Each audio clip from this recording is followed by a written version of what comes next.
Marcus didn't expect to see it. He was changing his own oil on a Saturday morning in the driveway of his duplex outside Indianapolis, working with a socket trench under the front driver's side wheel when his hand brushed something smooth and unfamiliar taped to the frame rail, a small black module, the size of a cigarette lighter. With a magnet and a faint blinking red light, he didn't know what it was for the first minute. Then he did. His brother was on probation for a non-violent offense. Marcus had driven him to work 3 times that week. He set the wrench down and stared at the device, his mind going somewhere between angry and worried. In the next 10 minutes, he did the one thing he later told a lawyer he regretted most. He pulled the tracker off, walked it to the kitchen trash bag, tied the bag, and carried it out to the curb. His brother was pulled over 6 days later for an unrelated taillight. The officer checked under the car. There was no tracker. Within 48 hours, both brothers were sitting in an interview room being asked, separately, what had happened to a piece of government property, that moment, the moment between. Finding the device and what you do with it is the entire reason this video exists. Marcus isn't a fictional character stitched together for retention. He's a stand-in for a real pattern that has played out again and again across America. Civilian-owned vehicles, unannounced electronic devices. A driver who finds something bolted to the undercarriage and faces a single, very uncomfortable legal question with no clean public answer. What now? 2 things are true at the same time, and a lot of people only learn one of them.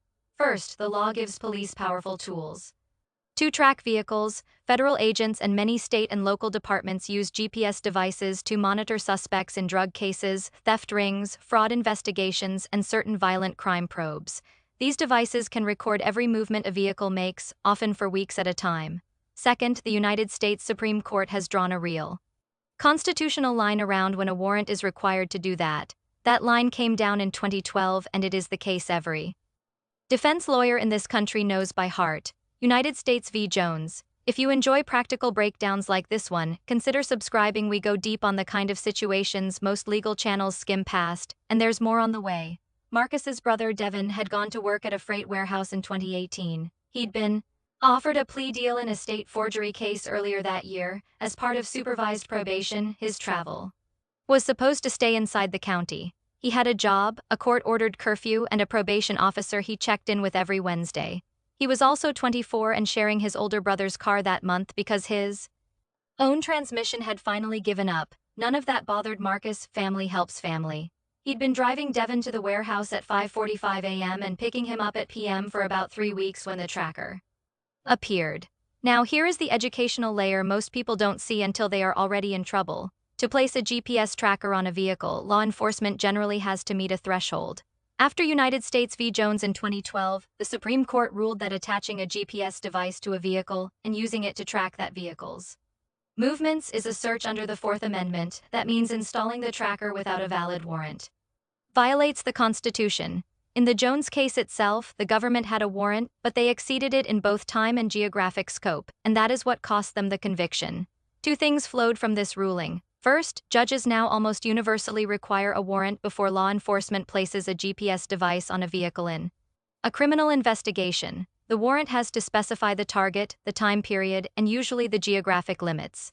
Second, in everyday situations like a probationer whose travel is a condition of release, a different kind of authority can apply. Probation and parole officers can sometimes impose location monitoring requirements as part of supervised release, with the person's consent built into the plea. The tracker in this scenario can legally be the court's own monitoring device rather than a hidden investigative tool. So when a person reaches under their own car and finds a blinking module, the legal posture of the device is not always obvious. That's the first thing Marcus didn't know. He didn't know whether the device was court-ordered, whether it was investigatory, whether his brother's probation paperwork mentioned it at all, or whether, for that matter, it was legally placed there. That uncertainty is the real danger. Not the device itself. Back in the driveway, Marcus tried to do what felt reasonable. He pulled the tracker off because it had no business being on his car. He threw it in the trash bag because it didn't belong in his house. He carried the bag to the curb because he didn't want it near him or his brother. Nothing about that physical sequence is by itself unusual. Where it becomes a legal problem is in how federal and state prosecutors can choose to characterize it. To understand what Marcus was actually exposed to, you have to understand 3 specific statutes that come up in cases like this and the uncomfortable truth that, at the level of federal charging decisions, this is unsettled ground. The first is 18 U.S.C. 641. This is the Federal statute covering theft, embezzlement, and unauthorized conversion of government property. The statute is broad. It covers anyone who embezzles, steals, purloins, or knowingly converts any record, voucher, money, or thing of value belonging to the United States. If the value of the property is $1,000 or less, it is a misdemeanor carrying up to a year in jail and a fine. If the value exceeds $1,000, it becomes a felony carrying up to 10 years. The second is 18 U.S.C. 1361, the Federal Destruction of Government Property Statute. This applies when someone willfully injures or destroys any property belonging to the United States. Same tier structure, up to 10 years if the damage exceeds $1,000, up to a year if it does not. The third category is state law. Many states have their own theft, tampering, and obstruction statutes that prosecutors can bring on their own, independent of any federal case. These vary widely by jurisdiction, and the outcomes depend heavily on where the device was placed, who it belonged to, what condition of probation applied, and what the local prosecutor decided to charge. Now, here is the part that almost nobody explains clearly. In 2020, the Indiana Supreme Court considered a case called Heuring v. State. The court ruled that removing a police-installed GPS tracker from a vehicle under the facts of that specific case did not amount to theft under Indiana law. The reasoning was that the defendant did not permanently deprive the police of the device when he removed it and eventually returned it. That ruling narrowed what state prosecutors in Indiana could charge in similar fact patterns, but that case is state-level, fact-specific, and does not bind federal prosecutors. It does not decide whether a federal 641 charge survives if the same conduct happens in federal court. It does not stop a state from charging under a different statute, like tampering with a monitoring device, and it does not protect someone who destroys the device instead of simply removing it. In other words, there is no clean nationwide, you are allowed to throw it away answer. The legal posture of that single act depends on at least 5 variables: the device's ownership, the basis for its placement, what was done with it after removal, the jurisdiction, and the prosecutor's discretion. Marcus didn't know any of this. He acted on instinct. That instinct is what most viewers will share with Marcus, and it's worth pausing on. Imagine you're under your own car on a Saturday. You see an unfamiliar electronic device attached to the frame with a magnet. There's no note, there's no paperwork, there's no officer at your door explaining anything. The device has been recording your movements and you didn't consent to it. The natural reaction is a mixture of anger, betrayal, and a sense that the device doesn't belong there. Almost everyone in that moment would want it gone. That's a reasonable human response. It is also, in many real-world scenarios, the moment that exposes a person to criminal liability they will spend years and significant money trying to undo. The single most important educational point of this story is this: the legal question isn't really should I be allowed to throw it away. The legal question is how do I protect myself the moment I realize a tracker is on my car without making a worse legal problem for myself or someone I care about. Here is what experienced defense attorneys actually recommend in this situation, and it's almost the opposite of what most people do instinctively. Step 1 is not to remove the device, not because you're required to leave it there forever, but because the moment you disturb it, you may have just created a chain of evidence problems for yourself and for anyone else whose movements it was recording. The act of removing a court-ordered device is itself, in many jurisdictions, a violation of the underlying court order. If the device was placed under a valid warrant, removing it can be charged as obstruction of justice. If it was placed as part of supervised probation terms, removing it can be a probation violation. That lands the monitored person back in custody. Step 2 is to document photos from your phone showing the device in place, the location on the vehicle, the timestamp, the serial number if visible. That documentation becomes critical evidence if there is ever a hearing about whether the placement itself was legal. Step 3 is to call a lawyer before you do anything else. Not a friend, not a family member, not a forum, a criminal defense lawyer who handles Fourth Amendment cases. Many of them offer free short consultations if you can't afford 1. Contact your local public defender's office for guidance. Calling isn't a confession, and it doesn't create new evidence against you. It creates the chance to make sure that your next move doesn't turn a constitutional violation that suppressed evidence in your favor into a fresh charge that didn't exist before. Step 4 is to refuse to discuss what happened in any police interview without counsel. This is critical. If officers come to ask about a missing piece of equipment, the right answer is I want to speak with my attorney. That's it, end of sentence. Do not elaborate on what you did or didn't do. Step 5 is eventually to hand the device over through counsel rather than through the kitchen trash. The act of removing it is one fact, whether it was destroyed, disposed of, or preserved intact is a completely different fact, and it can swing the difference between a charge under 641 and no charge at all. That is the practical difference between a constitutional question that can be litigated and a self-inflicted criminal exposure that almost never can. Marcus didn't follow that list. He followed instinct, and instinct in a situation like this is often the worst legal advisor available. Within a week, investigators had determined that the device had been removed and that the tracker itself had stopped transmitting because its signal was lost at a residential address. They didn't need to prove who removed it. They needed only to prove that the brothers had access.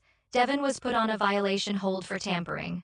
Marcus was separately approached by federal investigators about a potential 641 charge for destruction or unauthorized disposal of government property. His brother faced a probation revocation hearing. Marcus faced the possibility of a federal case that, even as a misdemeanor, carried a year of jail exposure and a felony record if the valuation crossed the $1,000 threshold, which, for a modern law enforcement GPS unit, can easily happen. The tracker itself cost roughly $1,100, that pushed it out of misdemeanor range on paper. A settlement was eventually reached. Marcus entered a deferred prosecution program for a 1,361 destruction of government property charge after the tracker was valued just above the line.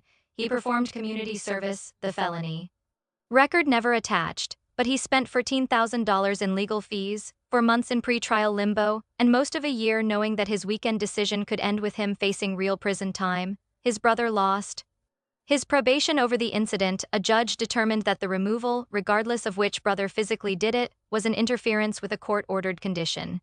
He served 90 days. If you have been following this video the whole way through, you have already absorbed more about this situation than most people ever will. If this kind of breakdown helps you, subscribing is the simplest way to make sure the next one finds you. We do this every week, and the topics are almost always things that never make cable news. Now let's pull the lesson cleanly out of the story, because the goal here isn't fear, it's practical awareness. Lesson 1. The Supreme Court, in United States v. Jones, has confirmed that placing a GPS tracker on your vehicle without a valid warrant is a Fourth Amendment violation. That matters. It means evidence gathered by an unlawful tracker can be suppressed, and it means police departments have generally moved toward obtaining warrants before installing these devices. Lesson 2. Federal Statutes 18 U.S.C. 641 and 18 U.S.C. 1361 create a real exposure for anyone who removes and disposes of a federal tracking device, misdemeanor exposure if the value is $1,000 or less, felony exposure up to 10 years if it is more. The valuation of modern GPS devices frequently crosses the felony threshold. Lesson 3. State laws vary significantly. In at least one state, Indiana, the state Supreme Court, in Heuring v. State, narrowed what counts as theft when a tracker is removed. Most states have not yet ruled on the question as clearly. Outcomes depend on the state, the prosecutor, the underlying court order, and what was done with the device after removal. Lesson 4. Removal itself can be a separate offense: tampering with a monitoring device, violation of probation, obstruction of justice, or destruction of evidence. The tracker removal category is rarely a single statute question. Lesson 5. The single best decision you can make in this situation is the one Marcus did not make. Pick up the phone, call a lawyer before you do anything else. Do not destroy the device. Do not discuss it with officers without counsel. Let a professional decide whether you have a constitutional defense, a probation violation, a criminal exposure, or none of the above. These laws and procedures differ by state and by jurisdiction. Federal rules and state rules are not the same. What holds in Indianapolis may not hold in Phoenix. Stay current on what your own state actually does in these situations, and stay aware that an attorney's job is to figure out which layer applies to your specific facts. The final takeaway from this story isn't about a single statute or a single case. It's about the gap in everyday American life between what feels right and what is legal.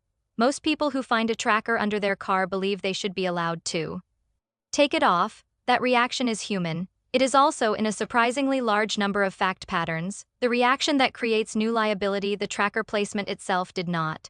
The legal system around these devices is one of the least understood areas of modern criminal procedure. Most legal podcasts focus on traffic stops, search warrants, and Miranda. Few spend real time on what to do when the search is happening silently in the undercarriage for weeks at a time with no one telling you it's there. That gap is exactly why this video exists and exactly why, if you found it useful, you should subscribe. Practical legal awareness pays for itself the one time it matters.